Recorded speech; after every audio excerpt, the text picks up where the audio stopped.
Welcome to Penrose Learning, where we make understanding easy. You start by exposing the screw head and stabilizing the assembly so you can apply steady force. This prevents damage to petals or stem. Use the matching driver to avoid stripping. The how: fit, press, and turn slowly.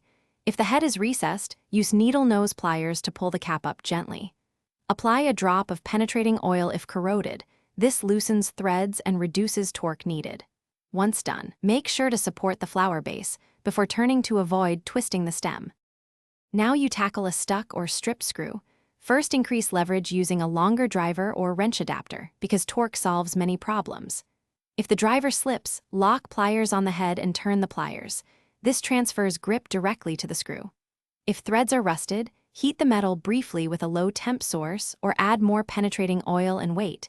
Heat expands metal and breaks corrosion bonds. Once it moves, back it out slowly while you steady the flower to prevent twisting or crushing.